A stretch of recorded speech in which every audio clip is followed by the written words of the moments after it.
Welcome to Mathstan students. Mathstan में आपका बहुत बहुत स्वागत है।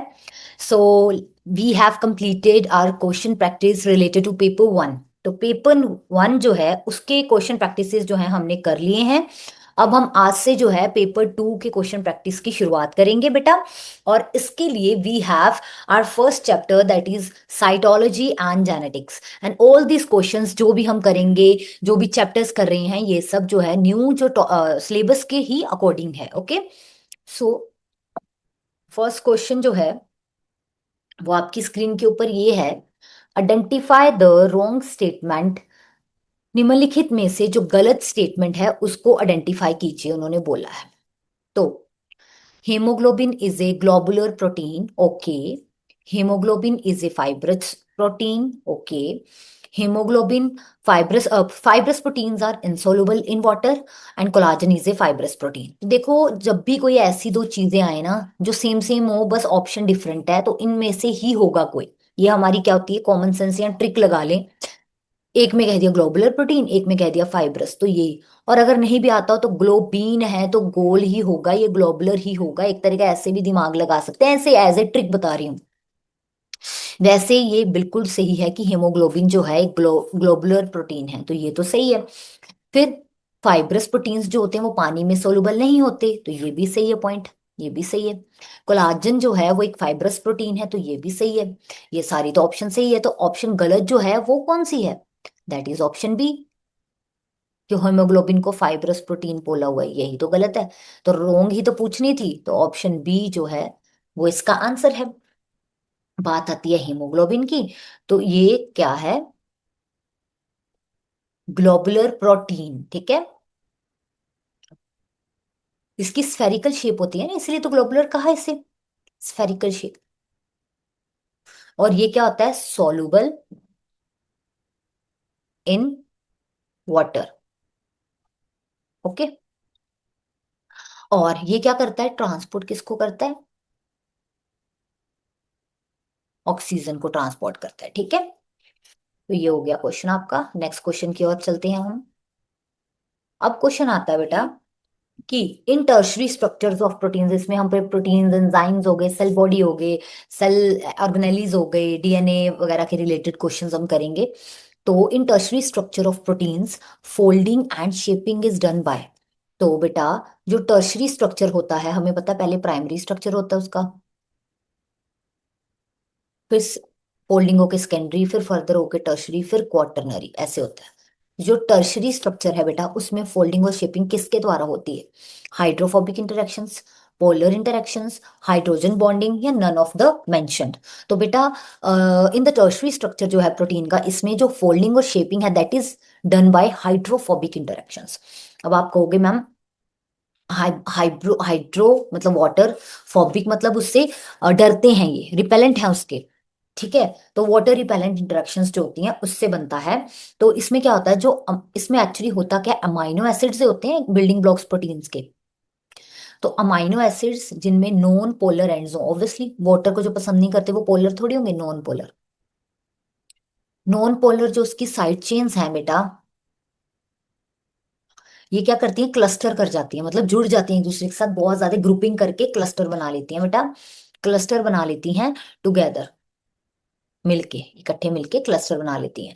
और जिससे क्या होता है, प्रोटीन के अंदर, अंदर की ओर इंटीरियर साइड की तरफ ये ना क्लस्टर बना लेती हैं। ठीक है बेटा, ठीक है। क्या उससे क्या होगा, ताकि ये अवॉइड कर सकें कांटेक्ट किसके साथ? ऑब्वियसली एक्वस एनवायरनमेंट, वाटरी चीजों के साथ, तभी तो हाइड्रोफोबिक कहा ना, वाटर रिपेलेंट।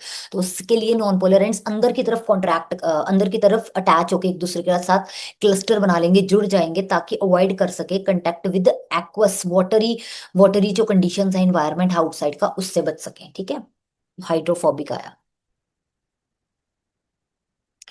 तो उसके बाद अब नेक्स्ट क्वेश्चन आता है आपकी स्क्रीन पे। यस।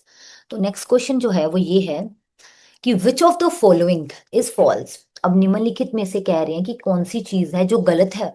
क्या है बेटा जो गलत है, फॉल्स है निम्नलिखित में से, ठीक है। तो इसमें जो आता है बेटा कि पहला ऑप्शन है, two main types of secondary structures are alpha and beta. Okay, देख लेते हैं, ये तो सही लग रहा है। उसके बाद हेलिक्स जो बनता है, अल्फा हेलिक्स जो इसमें बनता है, बीटा प्लेट और अल्फा हेलिक्स, वो राइट हैंडेड होता है। ओके जी, ये भी ठीक है वैसे। सेकेंडरी स्ट्रक्चर दो ही होता है बेटा, दो वाला ही होता है, अल्फा हेलिक्स होता है, और क्या होता है बेटा, बीटा प्लेटेड होता है। ठीक है, उसके बाद अल्फा हेलिक्स क्या है, राइट हैंडेड है। हाइड्रोजन बॉन्डिंग जो बीटा शीट्स में प्रेजेंट है, वो किसके बीच में प्रेजेंट होती है, इज प्रेजेंट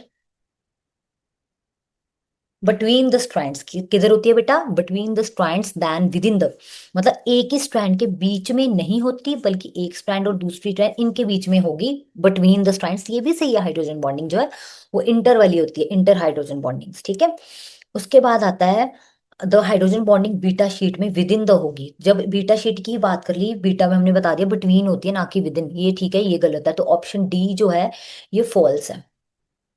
ओके, और alpha helix right handed coiled होती है।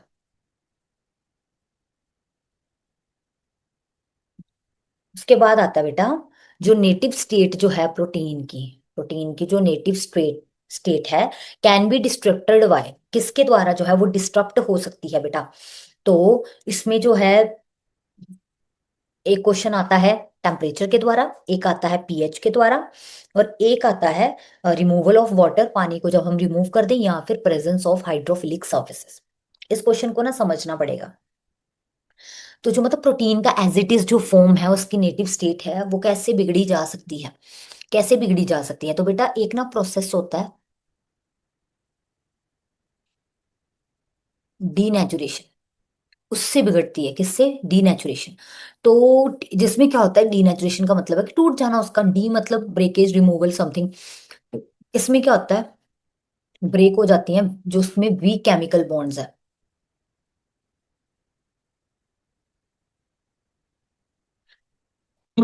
जो वीक केमिकल बॉन्ड्स है वो क्या हो जाती है बेटा, ब्रेक हो जाती हैं, जिस प्रोसेस को हम कहते हैं डीनेचुरेशन। तो इससे क्या होता है, उसका खराब हो जाएगा सारा स्ट्रक्चर, उसका नेटिव स्टेट जो है प्रोटीन की वो खराब हो जाएगी। और यही तो केमिकल बॉन्ड्स थी जो ये मेंटेन करती थी इसका three dimensional, we chemical bonds जो थी, इन्हीं से तो उसका थ्री डायमेंशनल जो शेप है, जो स्ट्रक्चर है, वो मेंटेन होता। जब इन्हीं का टूट गया तो उसका स्ट्रक्चर ही खराब हो गया ना, उसका तो स्ट्रक्चर ही खराब हो गया। तो ये डीनेचुरेशन ना दो तरीकों से होती है। ठीक है, एक तो ये टेम्परेचर से भी हो जाती है, जब हाई टेम्परेचर कर देंगे, वो उससे हाई टेम्परेचर होगा, उससे क्या होगा, काइनेटिक एनर्जी बढ़ेगी मॉलिक्यूल्स की। काइनेटिक एनर्जी बढ़ेगी तो प्रोटीन का स्ट्रक्चर जो है वो अनफोल्ड हो जाएगा, दोबारा से खुल जाएगा, फोल्डिंग जो हुई थी वो रिमूव हो जाएगी। दूसरा, पीएच के चेंज से अगर चेंजेस आ जाए एसिडिटी या अल्कलाइनिटी में, तो जो जिसके कारण क्या होता है, अमाइनो एसिड का जो स्ट्रक्चर है, जो उसकी अरेंजमेंट है बेटा, अमाइनो एसिड चेन्स की, वो उसके चार्ज को, अमाइनो एसिड चेन का जो चार्ज है वो बदल जाता है बेटा। जिससे क्या हो जाता है, उसका जो आयनिक बॉन्ड्स होती है ना इसमें, और हाइड्रोजन बॉन्ड्स वो डिस्ट्रक्ट हो जाती हैं। ठीक है, वो डैमेज हो जाती हैं, खराब हो जाती हैं, डिस्ट्रक्ट हो जाती हैं बेटा, आयनिक और हाइड्रोजन बॉन्ड्स। ठीक है, तो इन दोनों से ही बेटा, तो समरी फिर यही आती है कि अक्सर हम टेम्परेचर भी कह सकते हैं, लेकिन बोथ, इधर बोथ ए एंड बी जो होगा ना, उनका दोनों का ही रोल है। ठीक है, कोई एक हो तो ज्यादा टेम्परेचर, लेकिन दोनों का ही रोल है वैसे तो। उसके बाद अब आता है tertiary conformation of proteins is maintained by three types of bonds, namely ionic, hydronic, hydrogen and. कहते हैं जो टर्शरी स्ट्रक्चर है, जो टर्शरी नेचर है जो प्रोटीन्स का, वो मेनली तीन तरह की बॉन्ड्स से बनता है, उनको उसमें तीन तरह की बॉन्ड्स प्रेजेंट होती हैं, और वही उसको स्टेबल बनाती हैं, सही बनाती हैं। पहली तो एक तो उसमें आयनिक होती है, एक बेटा उसमें होती है हाइड्रोजन, तो तीसरी कौन सी हुई, तीसरी यहाँ तो सल्फाइड या डाइसल्फाइड या कोवलेंट या पेप्टाइड, तो आंसर बी, बी जो है वो राइट आंसर है, डाइसल्फाइड बॉन्ड्स। एक होगी आयोनिक, एक हाइड्रोजन बॉन्ड्स और एक डाइसल्फाइड बॉन्ड्स। टर्शरी स्ट्रक्चर जो है वो स्टेबलाइज किया जाता है सेवरल टाइप ऑफ इंटरेक्शंस के द्वारा, जो उसके आर ग्रुप्स में बनती हैं, साइड चेन्स के जो अमीनो एसिड्स होते हैं ना, अमीनो एसिड्स, उनके आर ग्रुप के द्वारा। लेकिन ये डाइसल्फाइड बॉन्ड्स जो है ना, ये क्या है, ये अपने आप में है कोवलेंट ही है, लेकिन उसके पर्टिकुलर टाइप का नाम लिखा है ना, ये है कोवलेंट बॉन्ड्स ही हैं, जो क्या होती हैं, बिटवीन सल्फर एटम्स, किसके, सल्फर एटम्स के बीच में। ठीक है बेटा, और सल्फर एटम किसका आता है,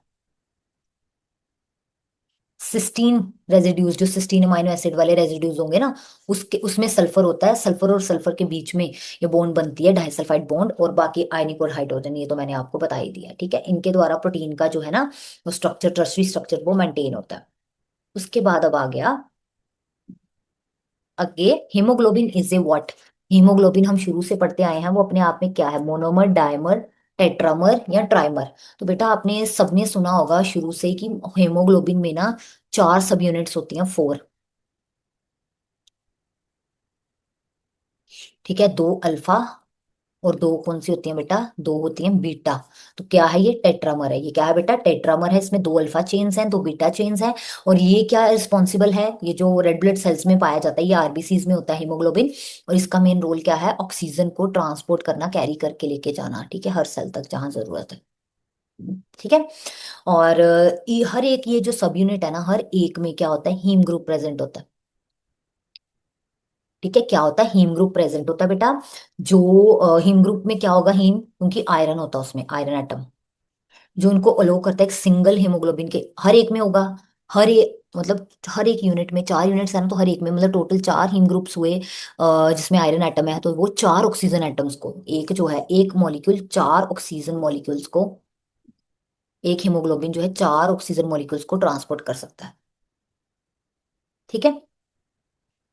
उसके बाद नेक्स्ट क्वेश्चन है, GN Ramachandran discovered the structure of collagen. Collagen, which is an alpha helix, triple helix, beta plated sheath या आइकोहेड्रॉन, ठीक है।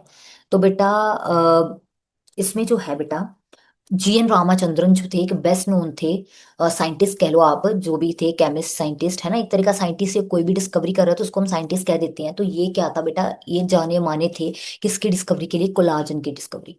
और कोलाजन का कौन सा स्ट्रक्चर था जो इन्होंने बेटा डिस्कवर किया था, तो कोलाजन का जो स्ट्रक्चर इन्होंने डिस्कवर किया था वो है triple helix, option 3। Important question है, GN रामाचंद्र ने स्ट्रक्चर ऑफ कोलाजन, कौन सा, ट्रिपल हेलिक्स स्ट्रक्चर जो था वो बेटा इन्होंने डिस्कवर किया था। और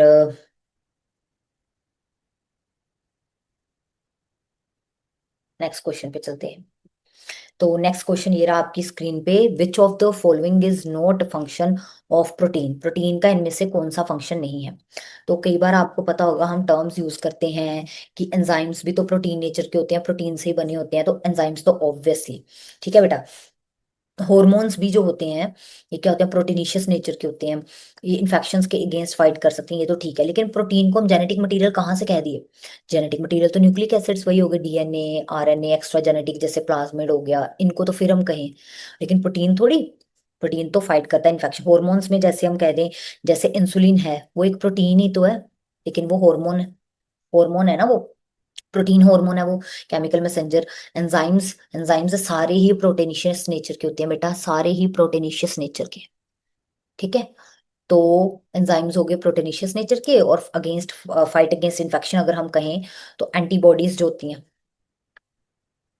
एंटीबॉडीज तो वो क्या है अपने आप में, एंटीबॉडीज इन्फेक्शन के अगेंस्ट ही तो लड़ती हैं, तो वो अपने आप में स्पेशल प्रोटीन्स हैं, स्पेशलाइज्ड कह लो या स्पेशल प्रोटीन्स ही हैं वो, एक तरह के एंटीबॉडीज, ठीक है। तो और डी जेनेटिक मटेरियल तो DNA, RNA, न्यूक्लिक एसिड्स होंगे ना बेटा, तो सी ऑप्शन रॉन्ग है। अब आता है नेक्स्ट क्वेश्चन कि आइडेंटिफाई करो करेक्ट स्टेटमेंट को regarding the structure of proteins. Protein के स्ट्रक्चर के रिलेटेड अगर हम कहें, तो कहते हैं कि आइडेंटिफाई करो कि कौन सा जो है इनकरेक्ट स्टेटमेंट है, ओके। तो सबसे पहले तो पहला पॉइंट है कि ये जो है वो क्या है, हेट्रोपोलिमर्स होते हैं जिनमें स्ट्रिंग ऑफ अमाइनो एसिड्स होता है, ठीक है। तो एक तरह का कहना हो तो बहुत सारे अमाइनो एसिड्स मिलके, बहुत सारे अमाइनो एसिड्स मिलके ही तो प्रोटीन बने हैं, तो ये तो बिल्कुल ठीक है। उसके बाद और एक पॉलीमर चेन बनती है, दूसरी मिलती है, फिर बहुत सारी पॉलीमर चेन्स मतलब पॉलीपेप्टाइड्स मिलके प्रोटीन बना देते हैं। The first amino acid in the primary structure is the N terminus amino acid. तो बेटा जो सबसे पहला कहते ये हमेशा माना गया है कि जो अमाइनो एसिड जो है पॉलीपेप्टाइड चेन में लगता है, उसका एन वाला टर्मिनल जो है, नाइट्रोजन टर्मिनल, ये फ्री होता है। एन टर्मिनस अमाइनो एसिड मतलब है कि एन टर्मिनल एंड जो है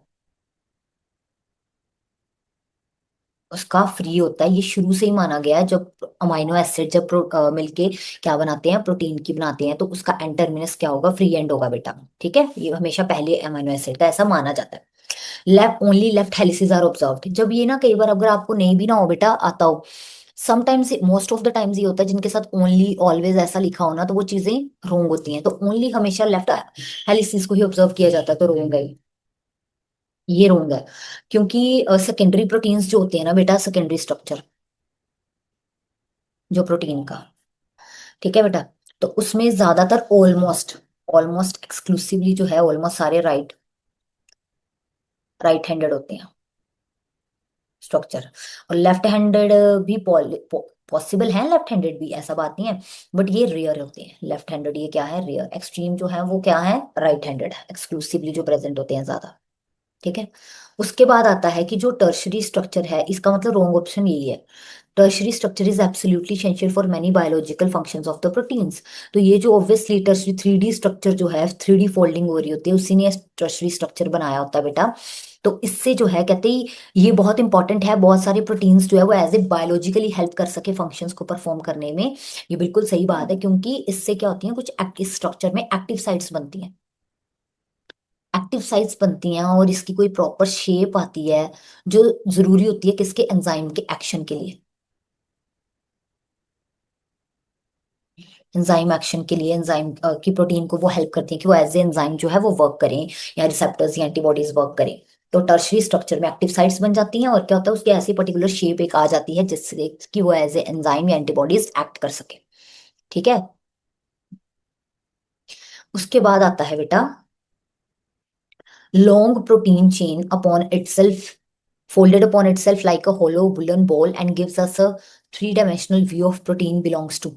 अब कहते हैं एक, मान लीजिए लंबी एक चेन है प्रोटीन की, वो अपने आप में फोल्ड होती गई और एक होलो खाली अंदर से जो वुलन बॉल नहीं होती, उसकी तरह शेप ले ली, और हमें तो हमें थ्री डायमेंशनल व्यू देने लगी। तो एक तरह का आपको ये तरीका है बताने का कि जब लाइन में थ्री डायमेंशनल व्यू आ जाए ना, तो 3D व्यू जो है वो कौन देता है, टर्शरी। ये तो हमने अभी पढ़ लिया। जो प्राइमरी है ना बेटा, पहले प्राइमरी, ये सिंपल लीनियर लीनियर होगा। ठीक है, ये क्या होगा, लीनियर होगा बेटा, सिंपल सा लीनियर सा अमाइनो एसिड का सीक्वेंस। अब जब सेकेंडरी आ जाएगा ना बेटा, तो इसमें फोल्डिंग होगी, फोल्डिंग शुरू होगी। दो पैटर्न्स में हमने कहा ना, अल्फा हेलिक्स और बीटा शीट्स कह लो या बीटा प्लेट्स कह लो, इन दो में। ठीक है।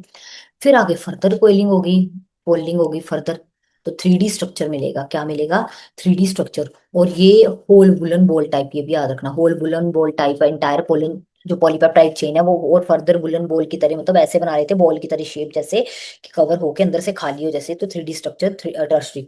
और फिर आता है लास्ट में क्वाटरनरी। क्वाटरनरी जो है ना अरेंजमेंट, वो क्या होती है कि बहुत सारी और पॉलीपेप्टाइड चेन्स जुड़ी हैं, उनके सब यूनिट्स आपस में जुड़ गए, तो उसको क्वाटरनरी कह दिया।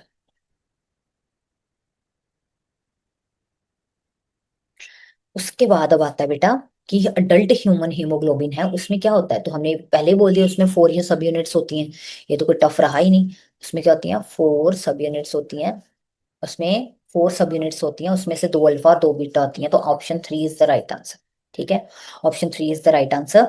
एक बात ये आती है इसमें, जो अल्फा हेलिक्स है ना बेटा, उसमें क्या होते हैं 121, सॉरी, तो ये जो अल्फा हेलिक्स होती है ना, उसमें ना 141 अमाइनो एसिड जुड़े होते हैं मिलके, अल्फा एक अल्फा हेलिक्स। और जो बीटा होता है ना बेटा, उसमें 146 अमाइनो एसिड्स मिलके, कितने बेटा, 146 अमाइनो एसिड्स मिलके बीटा शीट्स बनाते हैं एक। ठीक है। और ये तो हमें पता ही है, हर एक शीट में अपना एक हीम ग्रुप होगा जिसमें आयरन एटम प्रेजेंट होगा, और यही इसलिए 4 सब यूनिट्स हैं, तो 4 मॉलिक्यूल्स ऑक्सीजन के ये कैरी कर सकते हैं एक हीमोग्लोबिन। ठीक है, इजी था, मोस्ट इजी। उसके बाद अब आता है बेटा unique sequence of amino acids in a protein is essential because it determines the proteins. अब कहते हैं हर अमाइनो प्रोटीन में ना अपना एक यूनिक सीक्वेंस होता है अमाइनो एसिड का। ये जरूरी है होना, क्यों, क्योंकि इससे प्रोटीन का क्या तय होता है, function properties, secondary structure, quaternary या टर्शरी। अब आपने बेटा एक मिनट ये देखा होगा, ये तीनों आंसर एक तरीके, टर्शरी क्वाटरनरी सेकेंडरी, तो इनके चांसेस नहीं है इतनी। ऑब्वियसली अगर प्रोटीन की अरेंजमेंट चेंज हो रही है मतलब अमाइनो एसिड की, तो उसका फंक्शन चेंज होगा ना। ये तो फोल्डिंग फोल्डिंग से ही हो रहा है सेट, ये तो फोल्डिंग या उसकी अरेंजमेंट से, है ना। लेकिन सीक्वेंस उसका यूनिक सीक्वेंस की, ये वाला अमीनो एसिड यहाँ लगेगा, फिर ये आया, हर किसी में चेंज हो रहा है, वेलेन पहले, उसके बाद साइड से ऐसे करके, तो कुछ भी सीक्वेंस हो, तो सीक्वेंस चेंज होने से बेटा फंक्शन और प्रॉपर्टीज पे फर्क पड़ता है, ना कि टर्सरी सेकेंडरी और क्वाaternary स्ट्रक्चर पे, ठीक है। सीक्वेंस की बात जो है वो किससे रिलेटेड है, फंक्शन और प्रॉपर्टीज से। उसके बाद आता है विच of the following statement is true regarding the primary structure. अब हम पहले जो है बेटा क्वेश्चन ही पढ़ेंगे।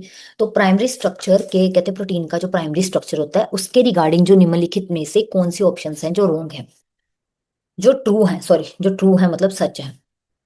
पहली ऑप्शन है it is the result of interactions between side chains, जो आर ग्रुप साइड चेन्स के होते हैं, ये उसके कारण कहते हैं प्राइमरी स्ट्रक्चर बनता है, यहाँ फोल्डिंग ऑफ पॉलीपेप्टाइड चेन, जहाँ लीनियर ऑर्डर अमीनो एसिड्स का, या फिर responsible for protein three dimensional. बेटा प्राइमरी स्ट्रक्चर कहाँ थ्री डी आ गया, फोल्डिंग तो अभी हुई नहीं, अभी तो बस वो अरेंज होकर उन्होंने लीनियर स्ट्रक्चर ही बनाया है, उसको प्राइमरी कहते हैं। तो ये आएगा option C, linear order of amino acids होता है हमारे किसमें, प्राइमरी स्ट्रक्चर में, ठीक है बेटा।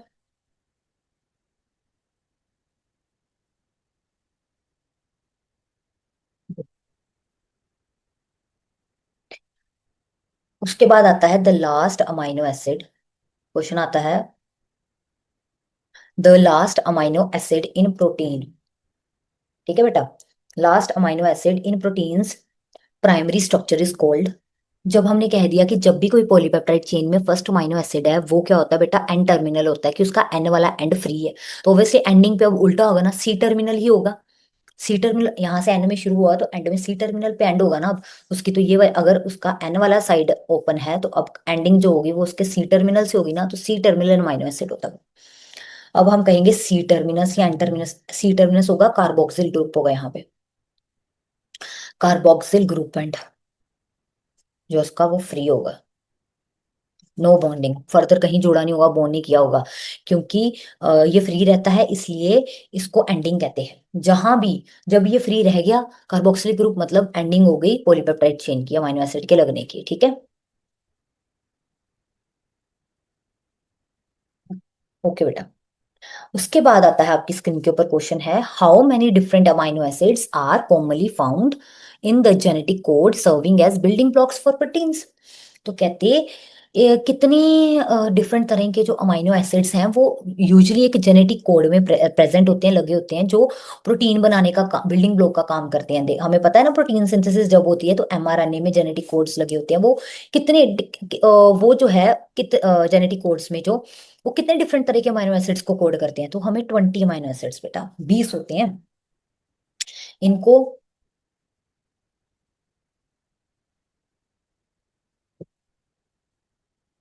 स्टैंडर्ड अमाइनो एसिड भी कहा जाता है इनको, ये जो है ना, इनको स्टैंडर्ड अमाइनो एसिड भी कहा जाता है, ठीक है बेटा।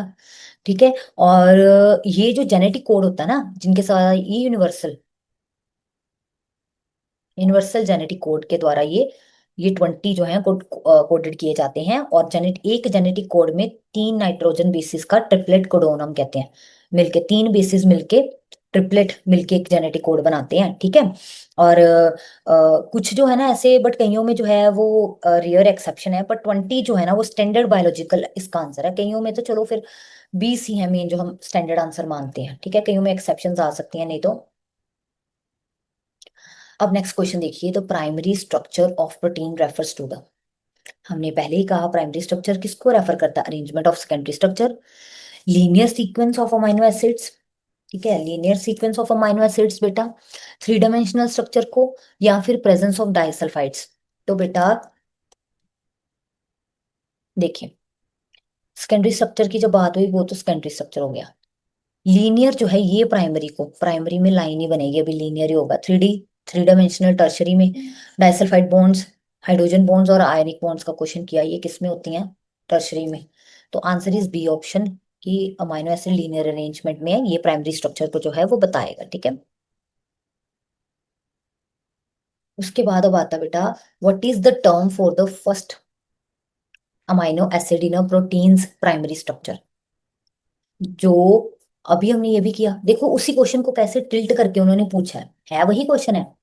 है बेटा, वही क्वेश्चन है, उसको कैसे टिल्ट करके बनाया, फिर से थोड़ा सा चेंज किया कि जो प्रोटीन सिंथेसिस होती है, तो प्रोटीन में के प्राइमरी स्ट्रक्चर में जो अमाइनो एसिड है उसके लिए क्या टर्म यूज की जाती है। तो अभी तो हमने कहा एन टर्मिनल अमाइनो एसिड होता है, जो भी पहला अमाइनो एसिड लगता है, कि उसका जो एन वाला टर्मिनस है, नाइट्रो वाला, अमोनिया वाला, ठीक है, अमोनिया या अमोनियम वाला, वो क्या है, फ्री एंड है, वो क्या है, फ्री है, इसलिए उसको एन टर्मिनस अमाइनो एसिड कह दिया। इसके लिए एंटर प्राइमरी स्ट्रक्चर में first amino acid, and terminal amino acid.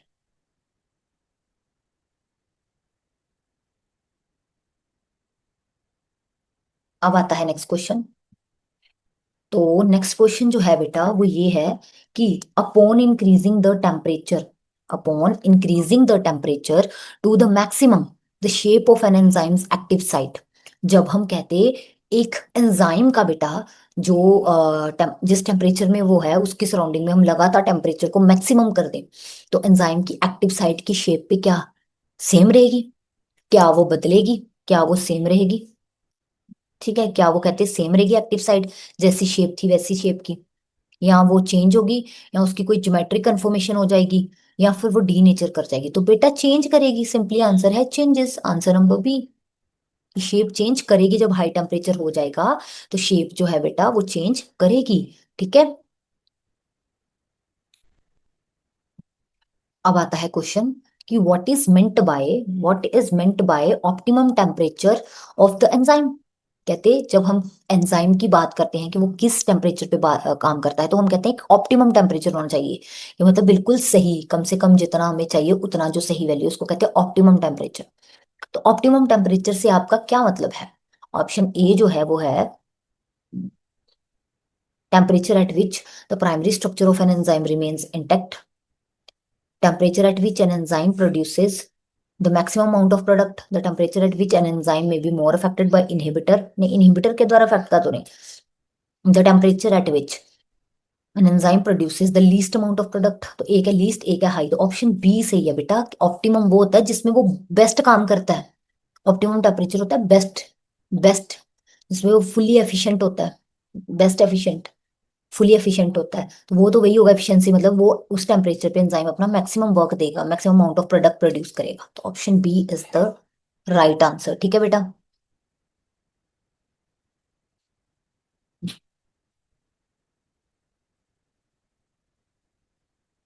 तो ऑप्शन बी इसमें सही आंसर है।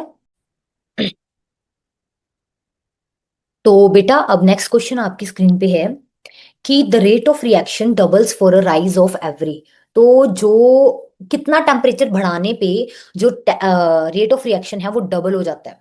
तो बेटा इसका आंसर क्या 20 डिग्री सेल्सियस है, क्या 10 डिग्री सेल्सियस है, क्या 30 डिग्री, या क्या 40 डिग्री। तो इसका आंसर है कि कितना टेम्परेचर बढ़ाने से रेट ऑफ रिएक्शन सीधा डबल हो जाएगा, तो 10 डिग्री सेल्सियस बढ़ाने से। हर 10 से 20 हुआ, जब टेम्परेचर पहले मान लीजिए 10 था, फिर 20 डिग्री हुआ, फिर 30 डिग्री हुआ, फिर 40 डिग्री। तो यहाँ अगर रेट था कि मान लीजिए 100 की स्पीड, तो यहाँ 200 हो गई होगी, यहाँ 300 हो गई होगी, डबल डबल 200, 200 का 400, ठीक है, ऐसे डबल डबल हो जाएगा रिएक्शन, सीधा रेट ऑफ रिएक्शन डबल हो जाएगा। उसके बाद आता है the enzyme substrate complex is formed in which part of the enzyme molecule. कहते हैं जब एक एंजाइम, पहले पहले तो आप देखिए जब रिएक्शन होता है तो जो ए प्लस बी मिला के कुछ भी बनाना है तो इसे सबस्ट्रेट कहते हैं। और इस पे जब एंजाइम रिएक्ट करके तो पहले क्या बनता है, एंजाइम और सबस्ट्रेट का कॉम्प्लेक्स। तो वो एंजाइम के किस हिस्से में बनता है, क्या वो बाइंडिंग साइट पे बनता है, क्या वो एलोस्टेरिक साइट पे बनता है, क्या वो कैटालिटिक या नॉन।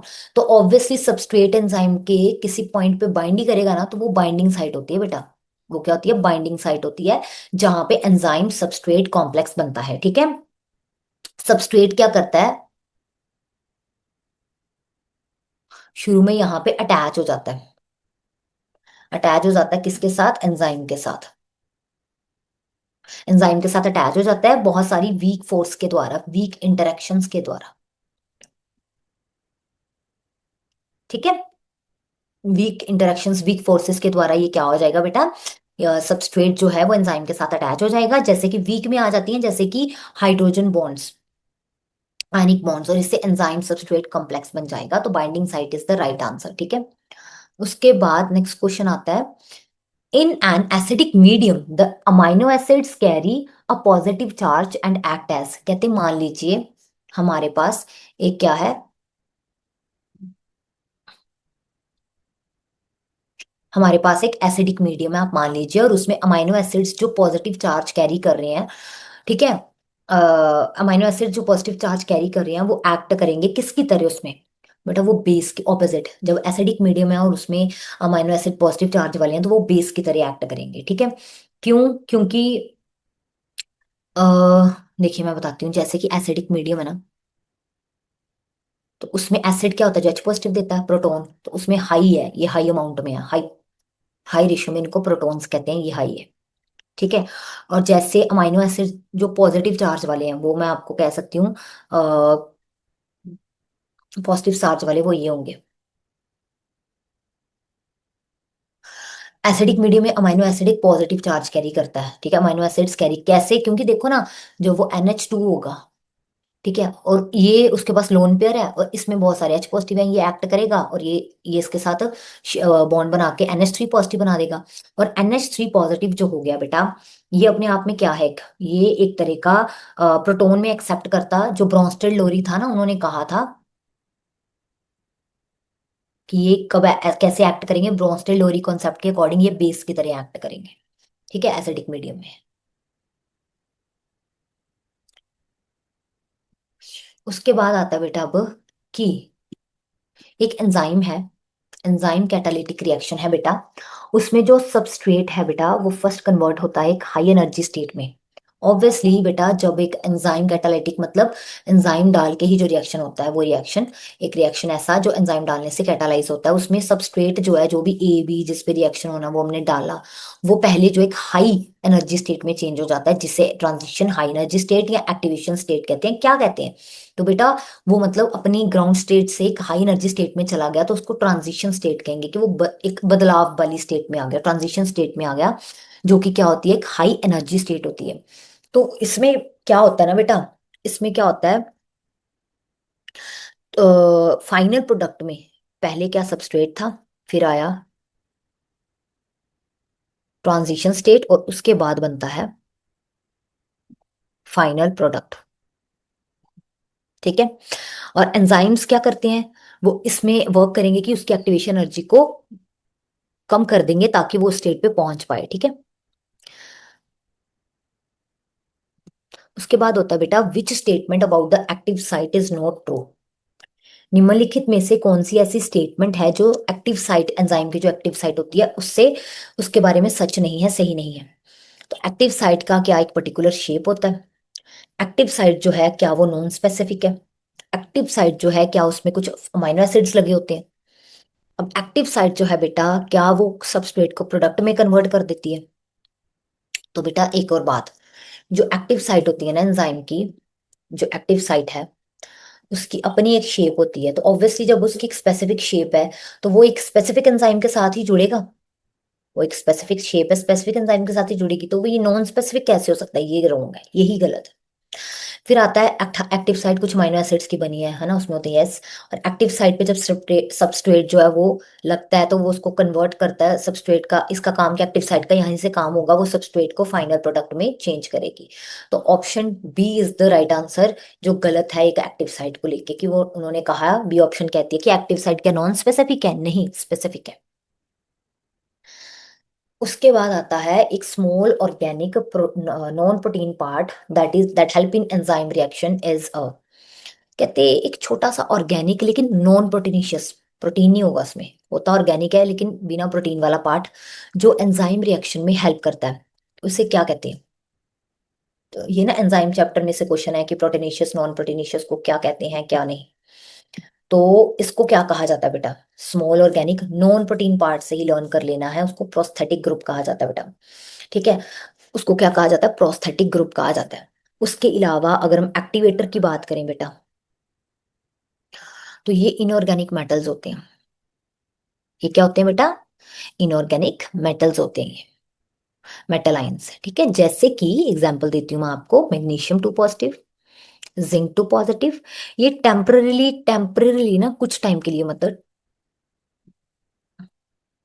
ये बाइंड कर जाते हैं बेटा एंजाइम के साथ, टेम्पररी बाइंड कर जाते हैं एंजाइम के साथ, ताकि उसकी एक्टिविटी को ना, इसलिए तो एक्टिवेटर कहा कि एक्टिव कर देते, तेज कर देते, एक्टिविटी को इंक्रीज कर देते हैं बेटा। दूसरा आ गया कैटालिस्ट, कोई भी सब्सटेंस जो इंक्रीज कर दे रेट ऑफ केमिकल रिएक्शन को, उससे हम क्या कहते हैं, एक्टिवेटर कहते हैं। लेकिन बिना खुद से कंज्यूम हुए, मतलब जैसा इसको डाला इसने रिएक्शन को बढ़ाया, बाद में वैसे ही रूप में ये बाहर निकलेगा बिना यूज अप हुए, विदाउट बीइंग यूज्ड और कंज्यूम्ड, विदाउट बीइंग, खुद से ना ही ये यूज होता है ना ही कंज्यूम। ठीक है, खुद से कुछ नहीं होता ये कैटालिस्ट है। क्या है बेटा, कैटालिस्ट। और बाकी को फैक्टर क्या होते हैं, को फैक्टर जो होता है ना बेटा, ये किसी भी नॉन प्रोटीन की ही है, ये भी part, non protein chemical compound है ये, जैसे कि ऑर्गेनिक, लेकिन ऑर्गेनिक या इनऑर्गेनिक कोई भी हो सकता है। ठीक है बेटा। और ये किसके लिए होता है, एंजाइम की एक्टिविटी के लिए, ये भी इंपॉर्टेंट है एंजाइम, लेकिन ये ऑर्गेनिक भी हो सकता है इनऑर्गेनिक भी, लेकिन यहाँ कहा जो छोटा सा ऑर्गेनिक हिस्सा है नॉन प्रोटीन लेकिन जरूरी है एंजाइम के रिएक्शन के लिए, तो वो है प्रोस्थेटिक ग्रुप। ठीक है, नॉन प्रोटीन पार्ट ही होता है प्रोस्थेटिक ग्रुप, और ये क्या होता है बेटा, ऑर्गेनिक होता है। उसके बाद आता है विच of the following forms a weak linkage with an enzyme, इनमें से कौन सा निम्नलिखित में से कहते कौन सा ऐसा एक ऑप्शन है, एक मतलब सब्सटेंस है जो एंजाइम के साथ जुड़ता तो है लेकिन वीकली, ज्यादा स्ट्रॉन्ग बॉन्ड लिंक नहीं बनाता, वीक लिंकेज बनाता है। तो बेटा क्या वो, क्या वो कोफैक्टर है, क्या वो एक्टिवेटर है, क्या वो कोएंजाइम है, या प्रोस्थेटिक ग्रुप है, क्या है वो। तो बेटा इसका एंजाइम कोएंजाइम, जो वीक लिंक बनाता है एंजाइम के साथ, कोएंजाइम हो गया वो। ठीक है, वीक लिंकेज कैसे, मतलब कि टेम्परली बाइंड करेगा ये बस, टेम्परली, और वो भी लूजली, इतना कोई स्ट्रांगली, कोई क्लोजली टाइटली पैक्ड नहीं है, लूजली पैक्ड होता है। ठीक है, प्रोटीन पार्ट जो होता है ना उसका एपोएंजाइम, उसके साथ, जो प्रोटीन पार्ट होता है उसके साथ बड़ा लूजली सा पैक्ड होता है। ठीक है, और ये होता भी प्रोसेस के दौरान ही, उसके बाद नहीं होता, टेम्परली कुछ टाइम के लिए। उसके बाद आ गया बेटा एंजाइम्स जो इन्वॉल्व हैं बेटा, किसमें, एंजाइम्स जो इन्वॉल्व हैं रेस्पिरेशन में। ठीक है, रेस्पिरेशन में जो एंजाइम इन्वॉल्व हैं वो किस में पाए जाते हैं। बेटा ये तो सभी को शुरू से ही पता है कि रेस्पिरेशन के लिए जो एंजाइम्स हैं वो राइबोसोम, क्लोरोप्लास्ट, माइटोकॉन्ड्रिया, न्यूक्लियस किस में पाए जाते हैं, तो वो है माइटोकॉन्ड्रिया में, क्योंकि रेस्पिरेशन किस में होना है, रेस्पिरेशन कहाँ होती है, माइटोकॉन्ड्रिया में होती है।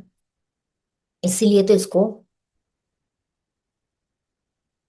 Power house of the cell कहा जाता है, क्योंकि इसमें क्या एनर्जी बनती है एटीपी की फॉर्म में, इसी में तो बनती है। ठीक है, सेलो रेस्पिरेशन माइटोकॉन्ड्रिया में ही होती है, और उसके दौरान जो है एटीपी एनर्जी जो है वो बनती है। ठीक है, और जितने भी इसमें enzymes related to Krebs cycle, ठीक है, क्रेब साइकिल हो गया, इलेक्ट्रॉन ट्रांसपोर्ट चेन हो गई,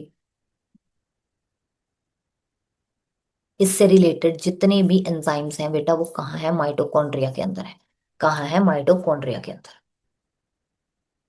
ठीक है, दूसरा अगर हमने क्लोरोप्लास्ट की बात करनी है तो बेटा ये किस या इसमें क्या होता है, फोटोसिंथेसिस,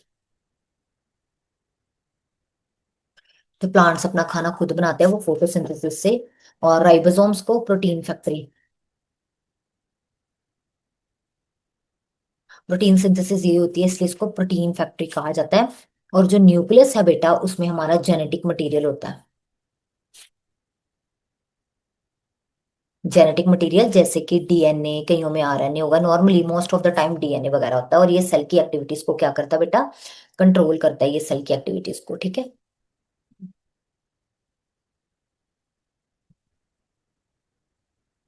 उसके बाद आता है the type of bond present between an enzyme and a prosthetic group.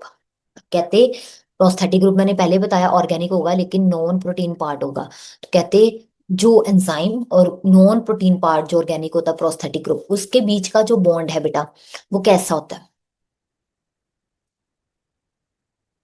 क्या वो हाइड्रोजन बॉन्डिंग है, क्या वो कोवलेंट है, क्या वो आयनिक है, या वो कोऑर्डिनेट है जो एक ही पूरा डोनेट करता है दूसरे को, दूसरा सिर्फ टेकर होता है। तो बेटा ये है कोवलेंट बॉन्ड। एंजाइम और प्रोस्थेटिक ग्रुप के बीच में जो बॉन्ड है उसे हम कहते हैं कोवलेंट बॉन्ड। ठीक है बेटा। और ये होती भी स्ट्रॉन्ग है और परमानेंट होती है। स्ट्रॉन्ग और परमानेंट बॉन्ड जो है वो बनती है इसमें। और ये एंजाइम की एक्टिविटी के लिए, कैटालिटिक प्रोसेस के लिए बहुत इंपॉर्टेंट होती है ये बॉन्ड। ठीक है।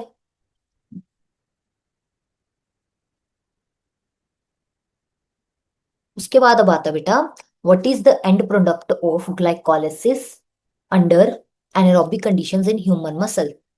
तो बेटा देखो, पहले अगर मैं कहूं तो जो रेस्पिरेशन है ये होती है तीन तरह की। Aerobic, anaerobic. ठीक है। और इसमें भी आ जाता है ना एक तरीका, लैक्टिक एसिड वाली और इथेनॉल वाली, फर्मेंटेशन वाली मतलब। ठीक है।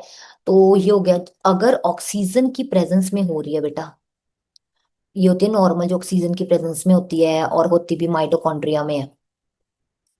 इसका पहला स्टेप तो तीनों का सेम होता है, दूसरा बाकी जो फर्दर होगा वो माइटोकॉन्ड्रिया में। ये एरोबिक रेस्पिरेशन है। ठीक है, मसल सेल्स में नहीं हाँ माइटोकॉन्ड्रिया में। सेकंड जो होगी, जो एक होती है लैक। लैक मतलब कमी, मतलब एक तरह का आप एब्सेंस ही कह लो। वो चीज नहीं है, एब्सेंट है बिल्कुल ऑक्सीजन, तो उसमें जो होगी वो होगी एनेरोबिक। इसको फर्मेंटेशन भी कहते हैं क्योंकि इसमें कार्बन डाइऑक्साइड और वाटर नहीं बनता, वाटर के साथ इथेनॉल बनता है। इथेनॉल एक अल्कोहल है, ये बनती है यूजुअली यीस्ट में ही होता है, यीस्ट सेल्स में। फर्मेंटेशन भी कहते हैं इस प्रोसेस को। ब्रेड वगैरह बेकरी में ना ऐसे प्रोडक्ट्स बनाने के लिए यूज होता है, बेकिंग वगैरह में। कार्बन डाइऑक्साइड जो रिलीज होगी वो उसको पफिनेस दे देगी, है ना, उसमें पोर्स क्रिएट कर देगी। और एक होती है जब लेस ऑक्सीजन, विग्रस एक्सरसाइज जब कर देते हैं, तो जितनी हमें चाहिए बॉडी की एक्टिविटी बढ़ जाती है, जितनी चाहिए उतनी नहीं मिलती। बहुत दिनों बाद आप एक्सरसाइज करने जा रहे हो, बुरा हाल, रनिंग करना सीधा शुरू कर दिया, तो आपकी बॉडी में ना वो क्रैम्प्स पड़ जाएंगे। वो क्यों? क्योंकि इसमें लैक्टिक एसिड बनता है। इसमें क्या बनता है इस वाली रेस्पिरेशन में? लैक्टिक एसिड बनता है जो आपके मसल सेल्स में स्टोर हो जाता है। Muscle cells. ठीक है। और उससे क्या होते हैं, क्रैम्प्स पड़ जाते हैं। विग्रस एक्सरसाइज सडन कर दी, हैवी एक्सरसाइज, तो उससे लैक्टिक एसिड बन जाएगा। ठीक है। तो इधर जो आंसर है अंडर एरोबिक कंडीशंस, तो आपने कहना था एनारोबिक तो। हाँ लेकिन आगे उन्होंने क्या कहा है, आगे उन्होंने क्या कहा है कि क्या ह्यूमन मसल में, लेकिन उन्होंने और कंफ्यूज किया आपको।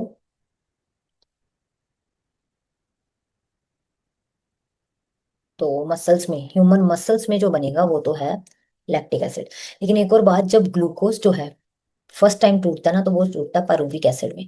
और ये सब में पहला स्टेप, फर्स्ट स्टेप, ये सब में सेम होता है, सेम।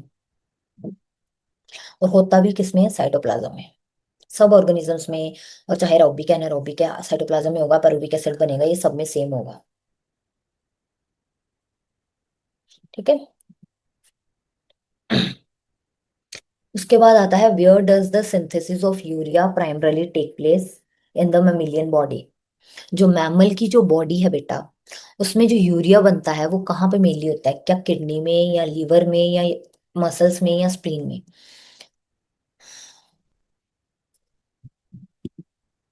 तो बेटा स्प्लीन के तो हम ग्रेवयार्ड भी कहते हैं, जिसमें रेड डेड सेल्स आके यहाँ पड़ते हैं। ठीक है। और मसल्स में तो नहीं, मसल्स में लैक्टिक एसिड बन सकता है। Answer is liver. किडनी में तो ब्लड फिल्टर होता है, तो यूरिया की सिंथेसिस जो है वो लीवर में होती है, बाय यूरिया साइकिल, या फिर ऑर्निथाइन साइकिल। ठीक है। इसमें क्या होता है, अमोनिया हमें पता हाईली टॉक्सिक होता है, तो उसको कन्वर्ट करना पड़ता है ब्रेक डाउन करके लेस टॉक्सिक, किसमें, यूरिया में। ठीक है बेटा। उसके बाद अब क्या आया, different molecular forms of the same enzyme. that catalyze the same reaction are known as। अब कहते हैं सेम एंजाइम की डिफरेंट डिफरेंट तरह की फॉर्म्स, लेकिन वो सेम एंजाइम को ही सेम रिएक्शन को ही कैटालाइज करें। तो सेम आ गया, सेम एंजाइम है लेकिन उसकी फॉर्म्स बदलती है, डिफरेंट डिफरेंट तरह के, मतलब चेहरे दे दिए जैसे आप कह लो, लेकिन वो रिएक्शन भी सेम, सेम रिएक्शन को ही बार बार सेम रिएक्शन को ही कैटालाइज करें। तो ये जो है ऐसे वाले को सेम सेम आ गया, तो ये आइसोजाइम बन गया। आइसो मीन्स सेम, तो सेम रिएक्शन है, एंजाइम भी सेम है, बस उसकी डिफरेंट फॉर्म्स हैं, तो उसको आइसोजाइम्स कहेंगे। उसके अलावा बेटा, उसके अलावा अलावा अगर मैं कहूँ तो कोएंजाइम्स क्या होते हैं? कोएंजाइम्स जो होते हैं ये non non protein organic molecules है, बिना प्रोटीन वाले ऑर्गेनिक मॉलिक्यूल्स हैं जो एंजाइम को हेल्प करते हैं कैटालाइसिस करने में, एंजाइम को ये हेल्प करेंगे। ठीक है बेटा। उसके बाद आता है बेटा एपो एंजाइम। तो एपो एंजाइम प्रोटीनिशियस पार्ट होता है, प्रोटीन ओनली पार्ट, प्रोटीन का ही सिर्फ बना हुआ पार्ट है, लेकिन ये इनएक्टिव होता है। ठीक है, इनएक्टिव होता है, इसको ना को फैक्टर, क्यों ये इनएक्टिव है तो इसको एक्टिव होने के लिए या तो को फैक्टर चाहिए, ठीक है, कुछ एक्टिवेटर या को फैक्टर चाहिए इसको एक्टिव होने के लिए, प्रोटीन ओनली पार्ट है ये, ठीक है। और लास्ट में बचता है राइबोजाइम्स। राइबोजाइम्स वो हो गए जिनमें आरएनए मॉलिक्यूल्स जो हैं उनका रोल है कि वो कैटालिटिक एक्टिविटी करें। इनमें कैटालिटिक एक्टिविटी कौन कर रहा है? RNA molecules. ठीक है बेटा। तो डिफरेंट मॉलिक्यूल्स हैं, सेम एंजाइम है, उसकी डिफरेंट डिफरेंट शेप्स ले ली उसने, अपना फेस बदल लिया, मतलब रूप बदल लिया, लेकिन काम सेम ही कर रहा है, तो वो आइसोजाइम्स हो गए। ठीक है, आ गया। उसके बाद आता है in enzyme kinetics the Lineweaver Burk plot is the reciprocal form of what. तो हम एंजाइम काइनेटिक्स में ना एक लाइन वीवर बर्क प्लॉट पकड़ते हैं, तो वो किसका रेसिप्रोकल है? क्या वो मिकेलिस मेंटन इक्वेशन का, क्या हेंडरसन हेसलबैल्च इक्वेशन का, क्या बियर लैम्बर्ट लो का, या नर्स्ट इक्वेशन, किसका? ये वन ऑफ द, मतलब वैसे थोड़ा टफ में one of the important question भी आ जाता है, वैसे तो सारे ही इंपॉर्टेंट है। तो लाइन वीवर बर्क प्लॉट जो है ये किसका रेसिप्रोकल है? तो बेटा ये आता है option A, Michaelis Menten equation का। लाइन वीवर जो मिकेलिस मेंटन का रेसिप्रोकल है बेटा, मिकेलिस मेंटन का जो है वो रेसिप्रोकल है। ठीक है। और इसका जो पर्पस जो है बेटा, मिकेलिस मेंटन जो है ना, ये लाइन वीवर जो था ये एक ग्राफिकल, ये क्या था? ग्राफिकल रिप्रेजेंटेशन है। ग्राफिकल रिप्रेजेंटेशन किसकी? मिकेलिस की। मिकेलिस मेंटन इक्वेशन जो थी उसका ग्राफिकल वर्क जो था वो लाइन वीवर बर्क प्लॉट ने दिया, ग्राफिकल रिप्रेजेंटेशन उसने दी। तो इसको क्या करना, इक्वेशन के बोथ साइड्स को कहते हैं रेसिप्रोकल करके ये जो था अचीव हुआ था। आपके लिए क्वेश्चन की फॉर्म में तो यही है कि किसका रेसिप्रोकल है? मिकेलिस का। According to IUBMB classification which of the following is, according to IUBMB classification which of the following is not one of the major enzyme classes। तो बेटा कहते क्वेश्चन ये है कि IUBMB क्लासिफिकेशन के अकॉर्डिंग निम्नलिखित में से कौन सा जो है मेजर एंजाइम की क्लास नहीं है। ठीक है, note note one of the major enzyme classes, जो बड़े लेवल पे जो ग्रुप्स होते हैं तो कौन सा इनमें से मेजर नहीं है? क्या वो ऑक्सीडो रिडक्टेज है, क्या ट्रांसफरेज है, पॉलीमरेज है, या आइसोमरेज है? सबसे पहले तो जो ऑक्सीडो रिडक्टेज होते हैं ना बेटा, वो ऑक्सीडेशन और रिडक्शन रिएक्शंस नहीं होते, जो ऑक्सीडेशन और रिडक्शन, ऑक्सीडेशन रिडक्शन रिएक्शंस करते हैं वो। ठीक है। ट्रांसफरेज जो होते हैं ना बेटा, ट्रांसफरेज ये क्या करते हैं? ट्रांसफर करते हैं फंक्शनल ग्रुप्स को। ठीक है, किसको करते हैं बेटा? ये ट्रांसफर करते हैं फंक्शनल ग्रुप्स को। ठीक है, जैसे कि मिथाइल हो गया, फोस्फेट हो गया, ऐसे फंक्शनल ग्रुप्स को ये एक मॉलिक्यूल से दूसरे मॉलिक्यूल में ट्रांसफर करेंगे, तभी इनका नाम है ट्रांसफरेज। उसके बाद पॉलीमरेजेस जो है बेटा, ये क्या होते हैं, सब यूनिट्स होती हैं ट्रांसफरेजेस के ही, मतलब इसी के ही अंडर पॉलीमरेजेस आती हैं, ठीक है। ये सब यूनिट्स हैं ट्रांसफरेजेस या लाइसेस की, ठीक है। आइसोमरेज जो है, तो आइसोमरेजेस जो होते हैं ना बेटा, आइसोमरेज क्या होते हैं, जो स्ट्रक्चरल चेंजेस चेंजेस जो हैं एक सिंगल मॉलिक्यूल के अंदर, आइसोमराइजेशन प्रोसेस नहीं होता, जिससे आइसोमर्स क्या होते हैं, जिनका मॉलिक्यूलर फॉर्मूला सेम है लेकिन स्ट्रक्चर डिफरेंट है, मॉलिक्यूलर फॉर्म, तो ये स्ट्रक्चरल चेंजेस लेके आते हैं, ताकि उसकी फॉर्मूला तो सेम रहे लेकिन स्ट्रक्चर चेंज हो जाए, तो आइसोमरेसिस, ठीक है। अब हमने जैसे अपने आप में बड़े बड़े सारे हैं, लेकिन हमने कहा कि पॉलीमरेज जो है वो इसी की सब यूनिट होती है, तो सब यूनिट पार्ट आ गए ना ये अपने आप में, मतलब एक मेजर क्लास नहीं है, तो polymerases is the right answer, ठीक है। और इसकी फुल फॉर्म जो है ये है international union of biochemistry and molecular biology. तो इसके अकॉर्डिंग पॉलीमरेजेस जो है वो मेजर नहीं है, ठीक है, ऑप्शन सी।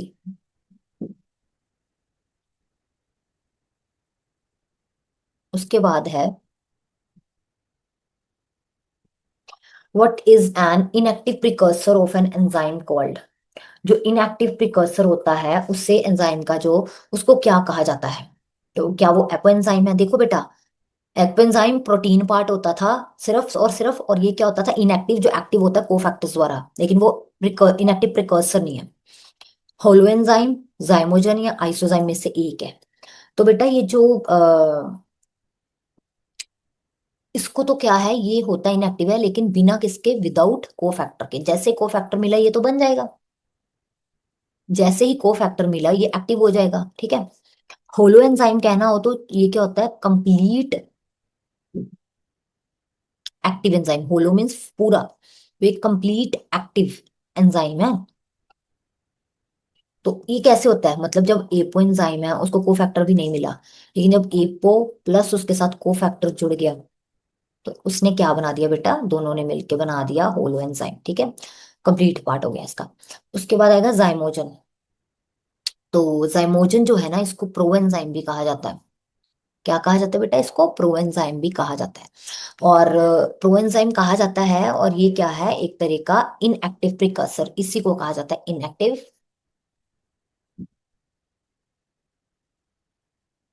इनएक्टिव प्रिकर्सर, क्योंकि इसको क्या चाहिए, बायोकेमिकल चेंज चाहिए, जैसे कि कुछ बदलाव, कैसा बायोकेमिकल, जैसे हाइड्रोलिसिस हो जाए, जिसके कारण इसकी एक्टिव साइट जो है, हाइड्रोलिसिस वगैरह ऐसा कुछ बायोकेमिकल चेंज आई जिससे इसकी एक्टिव साइट जो है वो दिख पाए, रिवील हो पाए, ठीक है।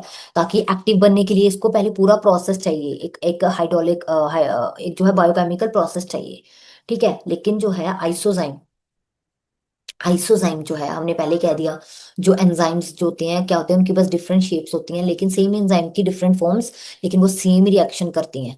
तो डिफरेंट फॉर्म्स सेम, जो सेम रिएक्शन पे ही करेंगी, लेकिन उनकी फिजिकल प्रॉपर्टीज जो है वो डिफरेंट होंगी। सेम एंजाइम की डिफरेंट फॉर्म्स, ठीक है, जो कैटालाइज भी सेम ही रिएक्शन को करती हैं, but have different physical properties, ठीक है बेटा, डिफरेंट फिजिकल प्रॉपर्टीज, ठीक है,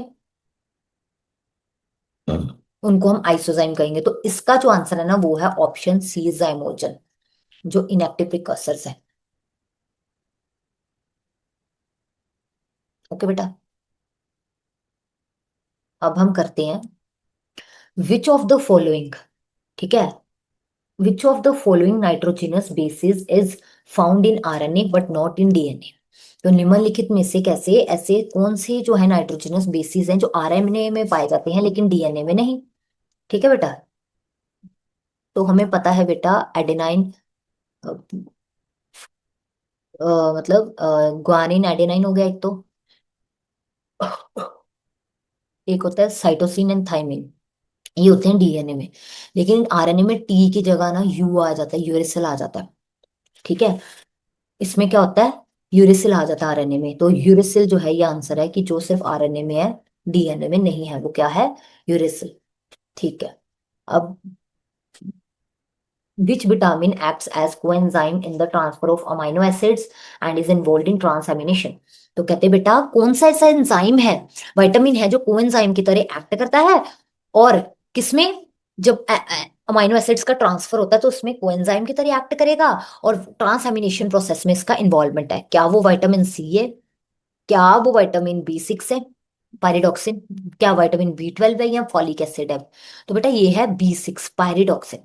ये क्या होता है, जो एक्ट करता है कोएंजाइम की तरह जब हम अमीनो एसिड का ट्रांसफर करते हैं, और ट्रांसएमिनेशन प्रोसेस में भी ये प्रेजेंट है। और इसकी जो एक्टिव फॉर्म है ना, एक्टिव फॉर्म इसकी जो है, उसको हम कहते हैं पायरिडॉक्सिल फोस्फेट, PLP। ठीक है बेटा, पायरिडॉक्सिल फॉस्फेट। ठीक है, उसके बाद ये जो है ना एंजाइम, ये एक तरह का ये जो है ये को फैक्टर है किनके एंजाइम्स के लिए, जो कि जिनको हम ट्रांसएमिनेजेस कहते हैं, ये उनके लिए को फैक्टर का काम करता है। कि जैसे एपो एंजाइम के साथ को फैक्टर जुड़ा तो उनके साथ उन ट्रांसएमिनेजेस, जो ट्रांसएमिनेशन करवाने वाले एंजाइम्स हैं उनके साथ ये जुड़ेगा को फैक्टर की तरह, तो होलो एंजाइम कंप्लीट बनाएगा और फिर ट्रांसएमिनेशन प्रोसेस हो पाएगा। दूसरी तरफ अगर हमने कहना विटामिन सी, तो बेटा ये एक एंटीऑक्सीडेंट है, स्कर्वी बीमारी इसकी कमी से हो जाती है, तो ये सही लेना है। विटामिन बी 12 जो है बेटा, ये डीएनए सिंथेसिस वगैरह में इन्वॉल्व होता है, तभी तो हम ब्लड जब HB कम हो ना किसी का, तो कहते हैं विटामिन बी 12 का भी लेना देना है। बट प्राइमरी कोएंजाइम नहीं है ये। ठीक है, अमीनो एसिड वगैरह के फॉर्मेशन में भी है, फॉलिक एसिड होता है, ये भी एक तरह का डीएनए सिंथेसिस में भी होता है और चीजों में भी होता है। लेकिन अगर हम कह सकें कि ट्रांसएमिनेशन में किसका इन्वॉल्वमेंट है और अमीनो एसिड के ट्रांसफर में कौन कोएंजाइम का काम करता है, तो वो फिर जो आंसर होगा वो होगा हमारा कि विटामिन बी 6 पायरिडॉक्सिन। ठीक है, ये आंसर होगा। So this was our first class of paper 2, और आज हमने जो क्वेश्चंस किए हैं वो साइटोलॉजी और जेनेटिक्स के क्वेश्चंस किए हैं। होप आप सबको मजा आया होगा, and now we will meet in our next class. So bye.